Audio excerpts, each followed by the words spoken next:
Hey folks, it's John from A is for Alcoholic again. Today's conversation is with Charles S. Harrison Jr.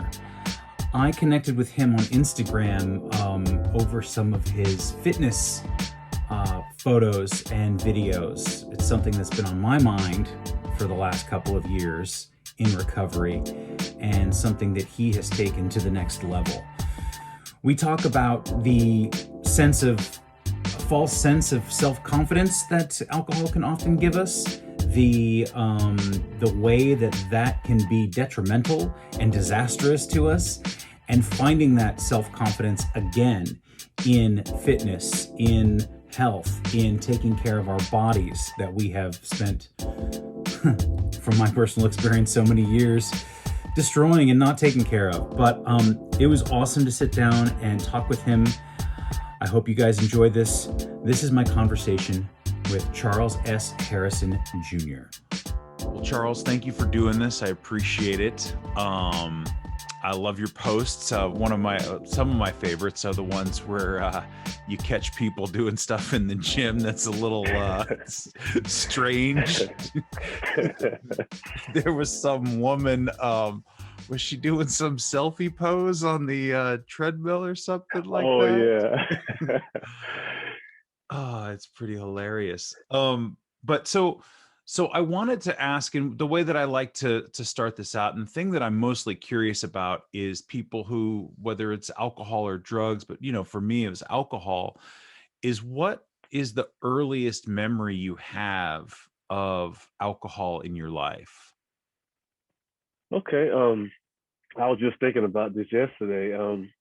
My earliest memory is probably when I was I would probably say maybe 4, 5, that age, when you barely remember anything.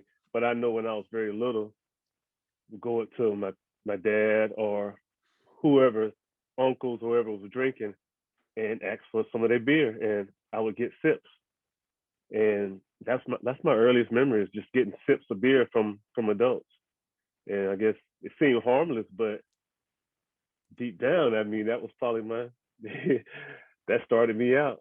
Right, right. And I think you probably don't remember any sort of physical reaction to it, but definitely the validation of adults is something I think as children Exactly. we crave and then we get Yeah. when it revolves around alcohol. So yeah, that's pretty deep. I mean, to be 4 or 5 years old, Yeah. that's still like you were just a tiny, tiny person at that Yeah. point. Um, did you start drinking early? um, I started drinking probably more regularly around 12, 13, like seventh or eighth grade, Mm-hmm. and that was mainly just, I have older sisters, so they were already in their late teens, early 20s, and I would just hang out with them and I would drink with them. Started out, I remember we used to go out on the military base in here in Columbia, and I would get maybe like one beer, and one beer would be good enough for me. But as it progressed, one beer turned into, I was drinking more than them. Yeah, yeah. Um, and that's something too with having older siblings and hanging out with older people. Did you Yeah. find that it was more to fit in? Or did you just enjoy it? Did you take to it immediately? It was like, wow, this is great. I took to it immediately. It was because I'm a pretty shy and quiet person, and when I started drinking, it was like night and day. It was like Jekyll and Hyde. I would go from being the quiet person to being the livest person. I would I talk to girls. That's the time I would go get on the phone and go call somebody. So it was exciting. I was like a different person. I was able to go. I would drink, and then I was ready to go pick up the phone somewhere, go find the phone, Hmm. and want to call the girl that I was scared to call. So it was awesome to me when I first started. Yeah, I mean, especially for people who are shy, to have that boost of confidence that sometimes I feel it's, confidence is a great thing. And confidence, when it is developed, and in my mind, if I feel like I have earned it through some effort, hard work, that's good. It's when it Mhm. comes to us through booze or through drugs, unearned, and you're just like, wow, I'm awesome. And you haven't developed any of the other like skills that come along with it. And so you think you're awesome, and everyone else is like, what's up with this guy? Mhm. Um, and so that's in junior high school. So that's pretty early for Yeah. somebody to start drinking alcoholically. Did you did you get into any sort of trouble early on, or was it like, did it take a while before problems Um, ear arose? Early on, no. I mean, I had embarrassing moments, uh, getting drunk, getting pissy drunk. But not any real trouble. I managed to stay out of trouble. It was just I would just get embarrass myself, Right. Yeah. or I found out the next day, okay, he was doing all this, or throwing up somewhere that shouldn't be, Yeah. But Yeah. not any real trouble that came later on. Right. So, and do you, so you're going along junior high school into high school. Um, when does trouble start to happen, or is there a point where there's any sort of real consequences for the drinking? Hmm. Um, I didn't really get into any trouble or have any serious consequences until it was well after high school. Okay. I don't know the exact year, but it was I was going out and I managed to skate through a lot of stuff. I probably should have got DUIs back when I was in school, Yeah. but I never got pulled over, never got any accidents during that time.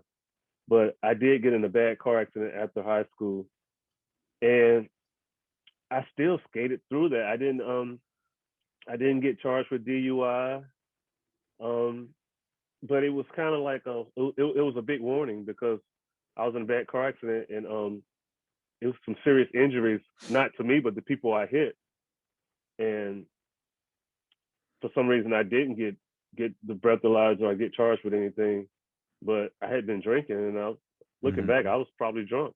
Yeah. I know I had been drinking that day. And but did that stop you, or did that cause you to slow down at all? No, it just I tend to I would find excuses to why it happened. I was like, oh, I was sleepy because I was working nights during that time, and I said, oh, I worked all day. I went to school that day. I was in college going to technical school, and I was just like, oh, I was just tired and I just fell asleep. That was my way of not saying okay. I probably wouldn't have fell asleep if I wasn't drinking, but I just Right? made an excuse.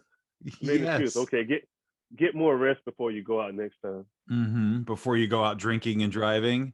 Yeah, Yeah. it Yeah. wasn't the drinking. It was the rest part. hmm Alcohol's funny like that, Ben. It will help you make a lot of excuses.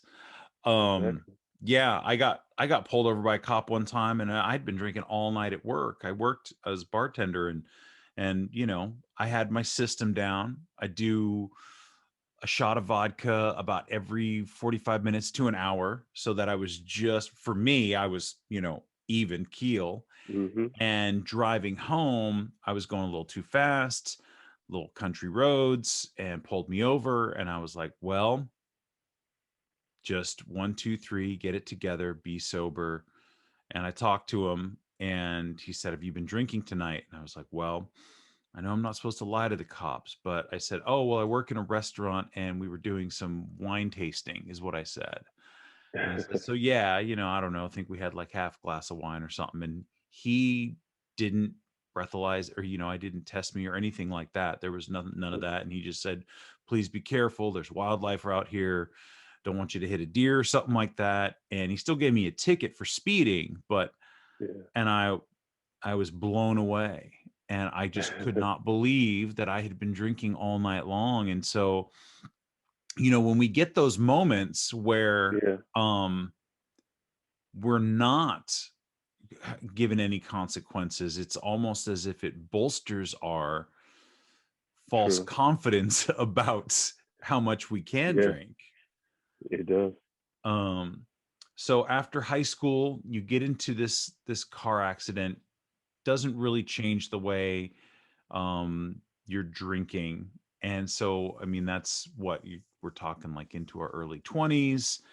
And Early 20s, yeah. yeah.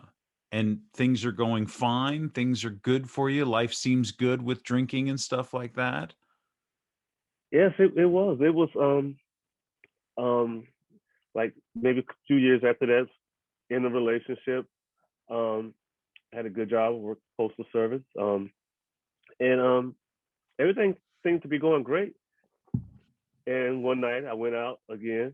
I mean, I was constantly going out, and this night I just happened to I think I ended up going off the road a little bit, leaving out of the bar, and it was a cop. He just happened to be parked outside, and he saw me, and he pulled me over.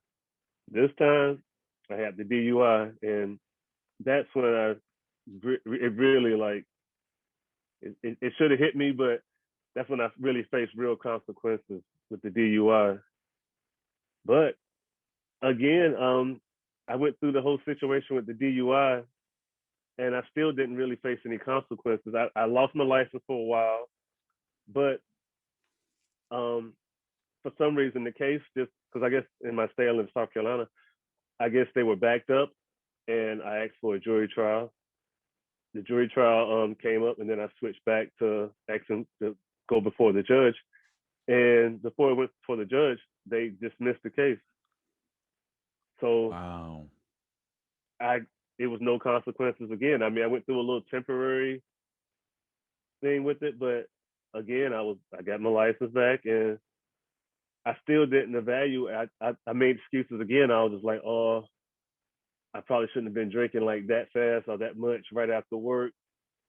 It wasn't like me thinking, okay, I have a drinking problem. It was just the way I was drinking. It was just I Mm-hmm. put it off on something else. I didn't think, okay, everybody else can go out and have a good time without, getting back like that. But I just put it off again, and it wasn't any consequences like long term. Right. Yeah, we're always trying to, well, maybe I shouldn't drink hard alcohol, maybe beer is okay, Yeah, or, if I only have 3 drinks instead of 6, or it wasn't yeah. it wasn't the alcohol itself, it was some other combination of it, maybe I Always should. something else. Mhm. Wow. So, I mean, that's really, I mean, I don't know. I mean, I guess you can look at it one way or the other, whether it's fortunate or unfortunate. I kind of look back at things I got away with and Yeah, accidents and things, and like maybe I should have faced more consequences, but sometimes maybe. so so what was the moment that finally said, okay, I have to make a change with my behavior with alcohol, my relationship with alcohol? Ooh, I've had so many of those moments, but the the final moment wasn't really anything big. It wasn't like I got into I've had other DUIs and went through it, Really? but it wasn't anything legally or it wasn't anything like that. It was just um I noticed that I was slipping back into a pattern because I had gotten to the point to where I had kind of tapered off my drinking. I wasn't drinking as much. I was still having my moments where I get drunk or whatever, but I noticed that I was drinking almost every night because I'd never been that type of person. I was more of a binge drinker. Mm-hmm. I wasn't an everyday. I was a binge drinker, and I noticed that my binges were turning into pretty much every night after work. I noticed that I was drinking because I like to drink beer, and instead of me drinking two of the real big beers, I was drinking three, and then I got to where I was drinking like six of them every night, which is probably equivalent to a 12 pack, and it would be every night after work. It was just like a routine. And I noticed that, I don't know, my life was just stagnant. I wasn't doing anything. I would just go to work. I would come home, drink, wake up just in time to get ready to go to work. And that was just my life pretty much. And every now and then, maybe something on the weekend. And I just realized I was slipping. I was slipping pretty quickly. And I had already lost my job before. And I managed to get my job back. And I just felt like, okay, I'm going down the same track. I haven't Right. got caught up with it yet, but like something's going to happen, And I just wanted more, and that's when I decided to go ahead and check myself into a detox. So To you went to detox. You Yes, went to, okay. And what was that? What did that entail? What was that like for you?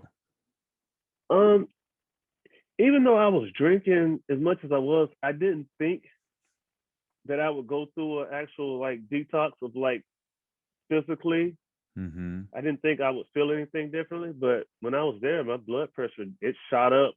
I was already having issues with high blood pressure, but my blood pressure shot up. I had real bad anxiety, and I was just like, wow, I didn't like I don't always drink every day. I go, but it was just something about being in that setting where I couldn't get anything to drink, and I went, after a couple of days, yeah, my body was dependent on it. It needed that drink. So Yeah. I was glad that I did go through that route instead of just trying to do it on my own, because I probably would have, especially if I was still going to work, I would have gave in and went back and got another drink after work to tie me over, and would have been in that same situation. Yeah. But yeah, and in there, like you mentioned, AA, I started going to AA while I was in there, and I think that built a good foundation Mm-hmm. to get me to where I'm at now. Yeah. Um, I detox is it's interesting because I didn't go to detox. I didn't take any of those steps. And now when I look back on it, there was like it was about a straight month where I didn't do anything except sit in my room. I'd go to Mm-hmm. work, but I was terrified of anything outside because I Uh-huh. just didn't want to drink. And I feel like a detox and a rehab might have benefited me, for as Yeah. much as I was drinking. And so you just did the detox, and that was just for how long was that? Um, it was just a detox. It was just a detox. So it was. I was in there for 7 days. I went from a Tuesday to Tuesday. Okay. It was just to get it was just a more of safety type of thing to make sure the alcohol was out the system and I didn't have any kind of reaction or anything. Okay. And I And didn't realize then it was that dangerous. yeah. They explained to me as the alcohol is very dangerous coming off of it. I didn't Yeah. realize that. Um and was AA something that was presented to you during that period, or did you find it elsewhere? I've been around in and out of AA the years before when I stopped drinking on my own, but that is something that they do offer, and they have the meetings in the hospital. And I already knew I was going to get back into it because it helped before. I've had times where I went like a couple of months, Oh, but okay. never more than 3 months at a time. But Okay. I had those short little periods, and I was like, it did help, and Okay. so Huh. I was familiar with it. Okay. So in those past periods of brief sobriety, 2 or 3 months, one of the things that I have found and that has been taught to me in AA was this idea that I guess the joke is AA will really ruin your drinking for you.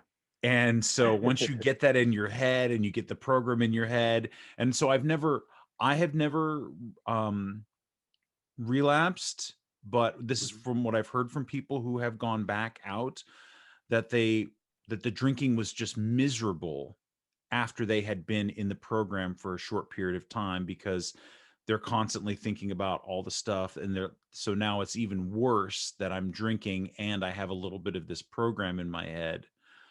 Did you find that to be the case in those earlier times, or um, I did I did pretty much the opposite. I um I was the type of person that I convinced myself that I didn't need the AA, and it was just like, oh, I wasn't that bad. mm, I was able to look at other people or hear other stories, and I was like, oh, I never did that. I was like, my problem with drinking was just me going out and getting in car accidents or having DUIs. I was like, as long as I use Uber or something like that, or a designated driver, I'll be all right. I Mm-hmm. didn't think about how drinking was affecting other aspects of my life. I was just thinking more of just the legal issues. I wasn't thinking about, hey, I'm not getting anything accomplished in life. And I was going through depression, having anxiety, Mm-hmm. and just other health issues, blood pressure. I Yeah. wasn't thinking about how it affected other parts of my life. I was only thinking about the legal issues. So I was Right. able to convince myself that I was an alcoholic. I just drink too much when I go out. Right. Right. So, Yeah. and that's funny too. I never thought about the level of depression I was experiencing and or anxiety, both of those, when I was drinking. It was just sort of part of everyday life. Yeah. Well, life sucks. I go to work. Everything sucks until I can get a Exactly. drink.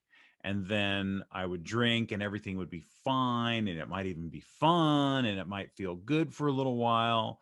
And then wake up and my heart would be racing and I would feel Hmm. sick and I would be anxious about everything until, near the end where I was drinking beer in the morning before work. But yeah, it's just that level of depression is, we get so used to it, right, Yeah. as alcoholics. And I think one of the things, it took me 3 years into sobriety, into recovery, before I ever started thinking about um trying to get physically fit, to do any sort of Hmm. real exercise, or be concerned about my diet. And one of the things that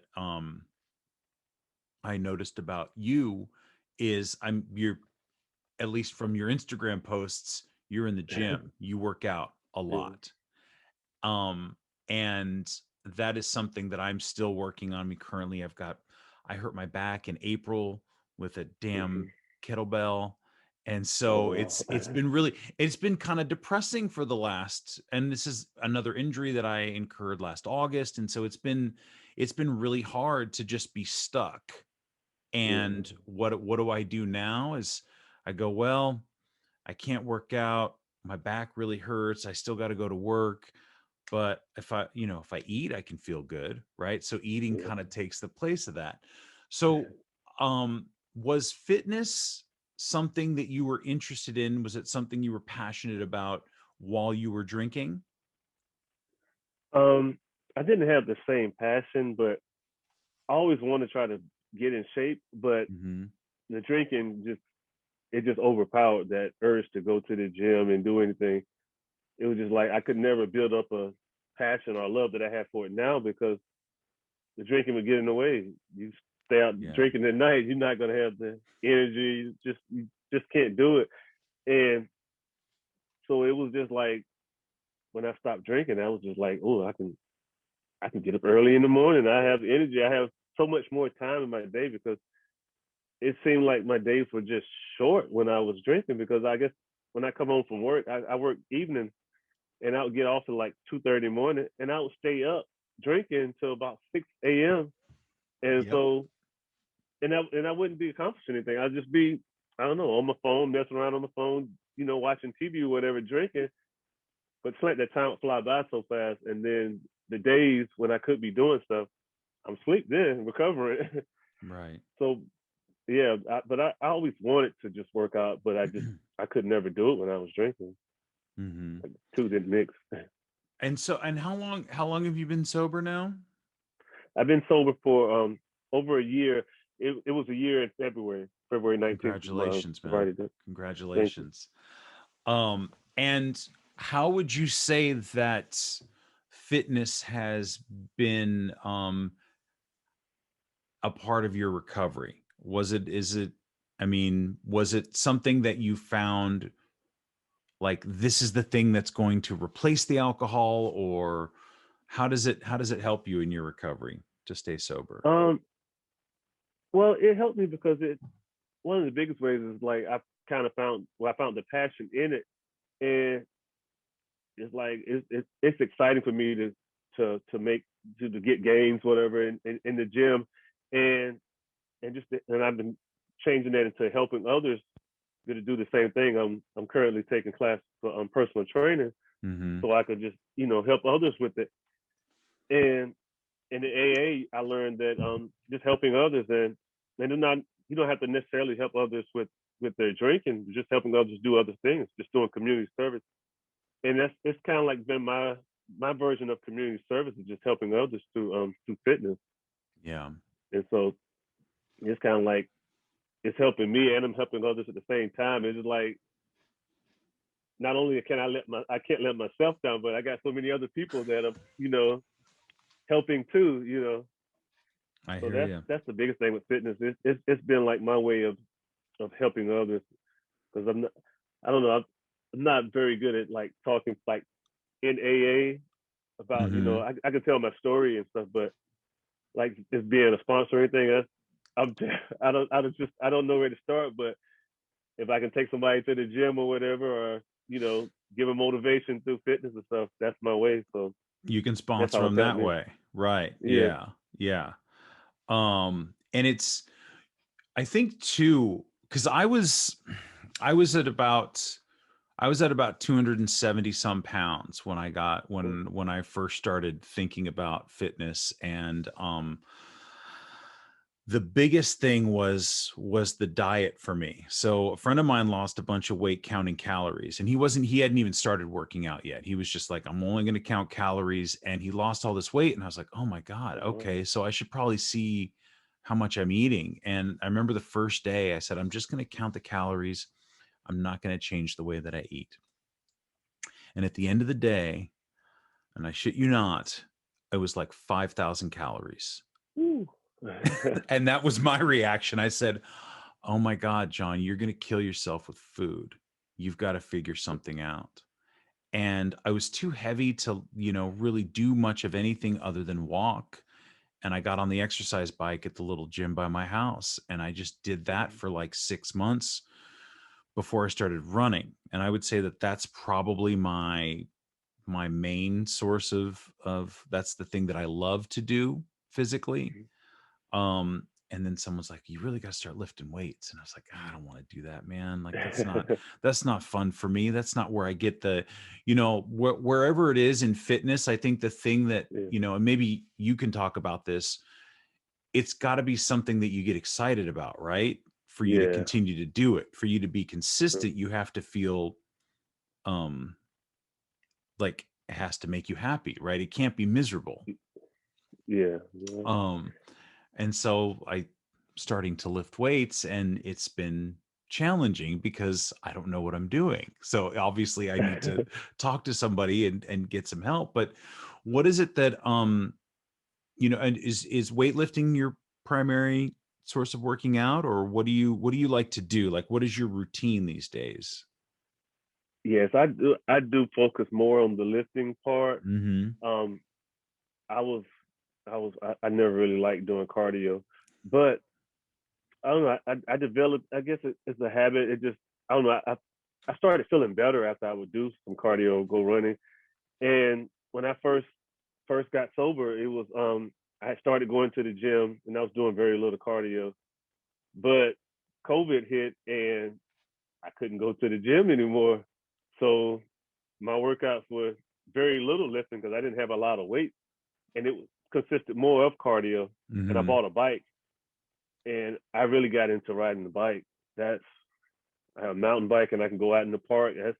That's fun for me, and it's so relaxing. And I get cardio in, and I don't know. Right. I think I like that the most. I don't get to do it as often because it's more time for someone just getting the bike out and going riding around. Mm-hmm. But I like that the most, and it's easy to do. I can get my son to go with me sometimes. Yeah. So I really like riding bike. I need to get a new inner tube on my bike. I need to get it out. I have a friend who just moved to the area, and he's an avid cyclist, like Okay. has the spandex and everything. And Oh wow, yeah. this is a guy I used to drink with years ago, and we used to work in the same bar together up in Seattle. And so it's just like he's like, man, I'm gonna come out there. You got a bike. We gotta go riding. We gotta go riding. I'm like, I really like to Yeah. run. He's like, it's too hard on my knees. And Yeah, that is. so I think too, you know, in AA, we deal a lot, and I don't know if you ever dealt with like food issues with sugar and stuff like that, but I know in the beginning of sobriety, that's all I would do is eat sugar, and I think that was a big part of the all the weight gain, and I still deal with it sometimes today. Do you have any of those issues with food? I do. Yeah, sugar is big, and I think that's probably why I did the when I first like started working out and started losing some of the weight. I would do like low carb diets. I would just refrain from any sweets or just bread in general. I would try to just cut my carbs to just like the necessary things. And I know every now and then I have like a some cheat days or whatever, and it's almost like it's scary because I was like it's almost like when I take a drink, I'm eating too much. I go somewhere and buy like pack of donuts and eat the whole thing, and I'm like, oh no, I can't do this no more. I was like, okay, let me get back on my program tomorrow. Yeah, Yeah. so yeah, the sugar, I think it's just a craving for it, and I don't know, maybe it affects the same part of the brain, but yeah, I would overdo it with the sweets. Mm-hmm. Yeah, and it was just I would go to the meetings and everybody was bringing donuts and cookies and Cookies. candy, and I just was like I'd get so it's just really demoralizing, right? When Yeah. you know, well, I would know in my head that I'm addicted to alcohol and that I have these addictive tendencies, and then just eat and eat and eat. And so what is it like, what motivates you now to stay fit and stay in shape? What is it that gets you out to the gym every morning, or when you Um, go? Maybe not every morning, but I think it's just like to me, it's more of a long term type of feeling.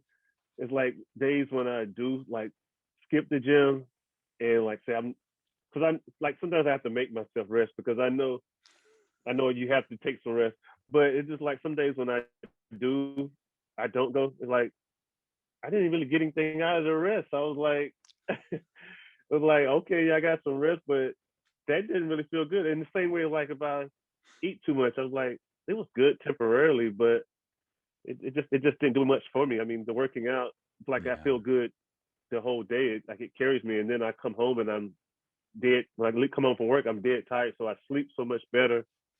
So I just get more out of the going to work. I mean, going to work out and getting that exercise. It's like it just gives me energy for the whole day.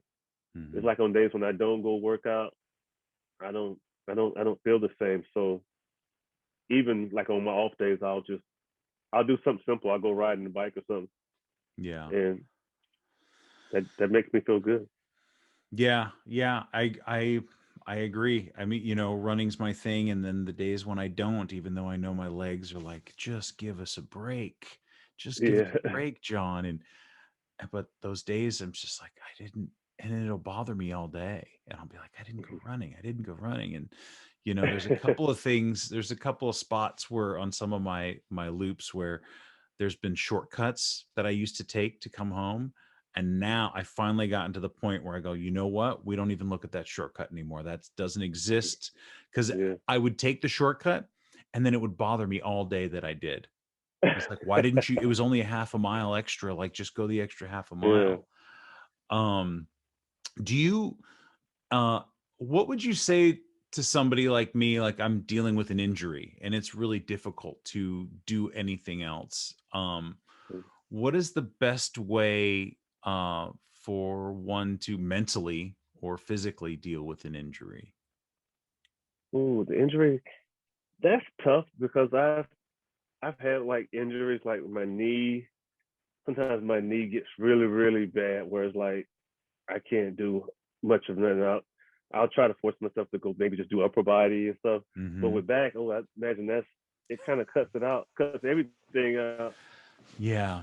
and that's a tough one because you feel like okay, I'm losing everything that I've got, that I've gained so far.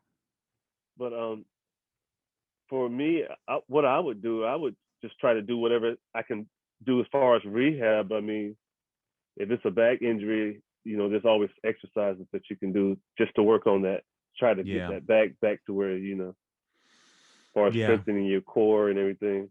Yeah. That's what I've I would got a do. I would bunch of, find something that I could do. yeah. Yeah, because It's, it's I just a little frustrating it would be sometimes. scary for me. Yeah, it would be scary for me to not to be able to do anything. But yeah, I would do whatever I could as far as like rehabbing it. Yeah. Yeah. And it's, I think the thing too is it's hard in sobriety, I think, as well as in fitness. And, for me, I still have a long way to go. I really fell off. I had, because of injuries and because of COVID and all of everything, there was so much happened. And, I'm still very fortunate over the last year to say that the worst thing that happened to me is I gained 20 pounds last year. Yeah. Then you know what I mean? Like that's pretty fortunate, all things considered. I hurt my back and Oh I yeah. gained 20 pounds. A lot of people have gone through a lot worse. So like, Oh yeah. I'm very, very grateful. And how is like, how did COVID how do you deal with that with not being able to go to the gym? I mean, you said the bicycle was good, but that's got to be tough for somebody who, Yeah, it was tough because I was just, I mean, COVID hit me like it was like a double-edged sword because I was very early in my sobriety, and I right, was just starting to work out, and it was like couldn't go to in-person AA meetings, right, and that's what I had just got comfortable with that, and I couldn't go to the gym. It was it was tough. I was just, I mean, I just like set myself on just picking up little fitness bands and stuff, anything that I could do to make my home gym, right. which was nothing. I mean, I would go outside and I had my little bands. I think I had like one kettlebell, and I just made do with it. The YouTube showed me a lot of videos on workouts to do, and I just got creative with it. Yeah. And with the AA part, I discovered the Zoom meetings, and I don't know, it's like everything just fell in place. If I feel like if you look for something, if you want it bad enough, you'll find ways to get it done, and that's what I did. I just was all over the internet finding different ways to do stuff. Mm-hmm. Yeah, if you want it bad enough, you'll find a way to do it. And Yeah, I think that's a really important thing to remember is that like, okay, well, what do you really want? Because I'm constantly going, oh, if only this, if only this, if only this. And it's like, well, I can't wish it away. So I need to find a way to work yeah, around it. And that's not just, if true. I hurt my back, right? That's, Yeah, in sobriety all over like, too, right? I mean, I yeah. don't know if you still get cravings for alcohol at this point, or you think about it, or you're like, gosh, wouldn't it be nice if I could, have a beer? But, Get those random thoughts, uh-huh, and I'll be like, right? where did that come from? I thought we were over this. Yeah, I was like, where did that come from? But yeah, and it's just, and it's been almost 6 years, and I'm like, Yeah, oh yeah, and stuff that I would not normally even drink. I'm like, oh, this, whatever it was, I'd see some bottles of rosé wine in the grocery store, and I'm like, God, it's such a beautiful day. Wouldn't it be great to drink a glass of rosé? And then yeah, immediately my brain's like, it would be great. And then you would probably want to drink like 2 or 3 bottles, black out, and ruin everything you've worked for. Um, true. but I just I find it very inspiring.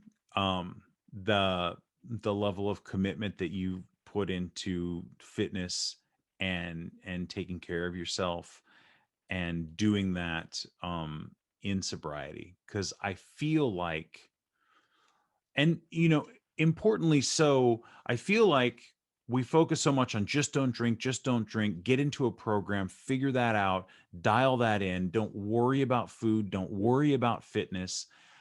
And there's a part of Mm, me that wants to say, I feel like fitness could be more incorporated early in sobriety than it often is in the rooms or yeah. elsewhere.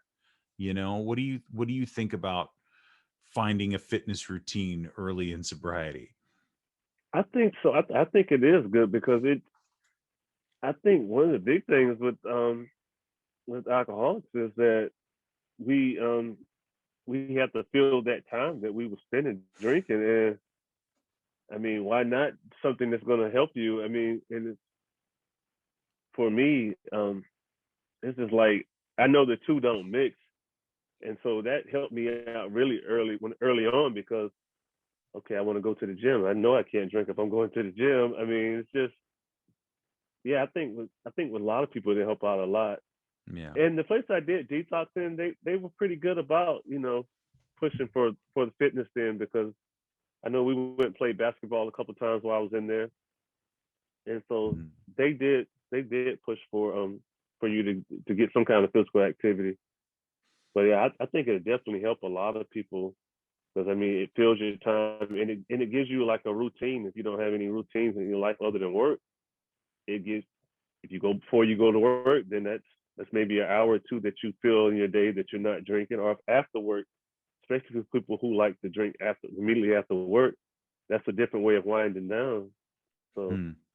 it's What's a it's so good, many ways that yeah, what is a good after work, like what kind of workout do you do after work? Say like I work nights. mhm. So is there something I could do after work that wouldn't be, what would be a good way to wind down, do you think, Ooh, workout wise? winding down. Um, See, for me, I had that issue when because I work nights also, and working out after work for me because when you work nights, okay, you're not like a regular 9 to 5 when they get off from work. They still got the evening where they Hmm. have dinner and stuff. But I don't know. I found it hard to wind down. I think probably just more of doing light cardio or something maybe would probably be better for winding down because when I go in there and do the weights and then I do like high intensity cardio or something like that, it's just like I'm wide awake when I get home. Right. But yeah, I think more just doing light cardio maybe would be better if you're Okay. going to go to sleep. But yeah, I try to do my harder workouts in the morning because Right. yeah, it will boost that adrenaline and have you up. Right. Right. Yeah. And I try to do most of my stuff in the morning too, or in the afternoon.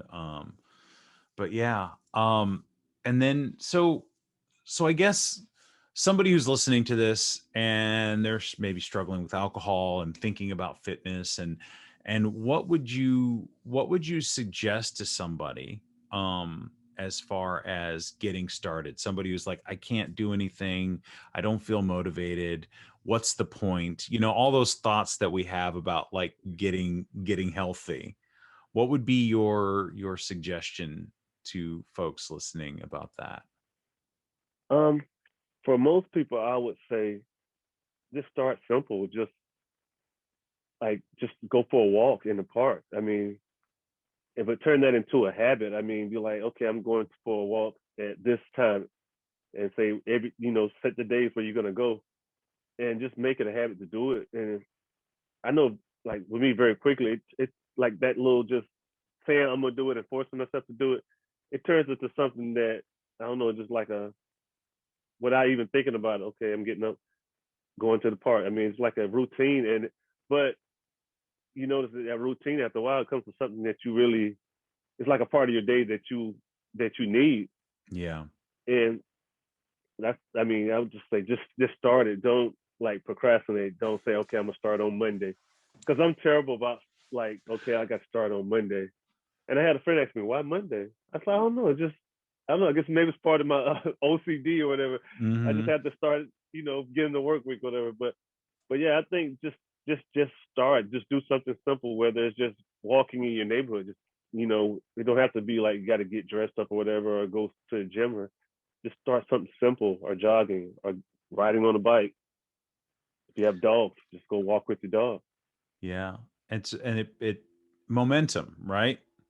Yeah, Start simple you and got to get it started, get it rolling. hmm right. And I guess that's the case with anything. And it's so easy to say we'll do it on Monday when it's Thursday, right? Because you're like, well, I Yeah, just want this one more weekend to not do anything or to, sleep in. And And then, so you said too, just another quick question. This one's more personal, because I often I'll beat myself up about not working out or not doing something, or feeling like, oh gosh. And then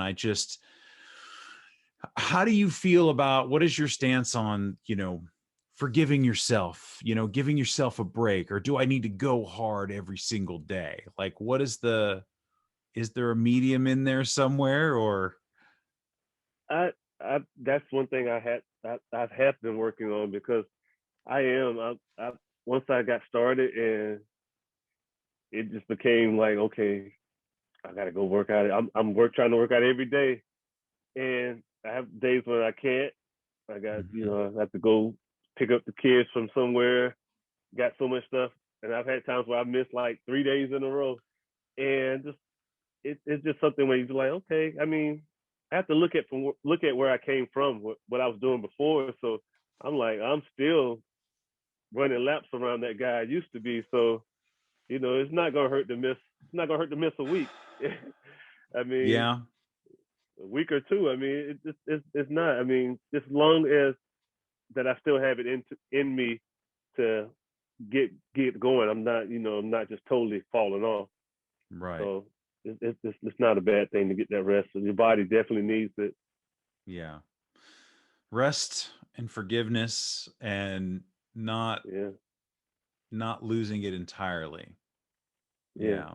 Yeah.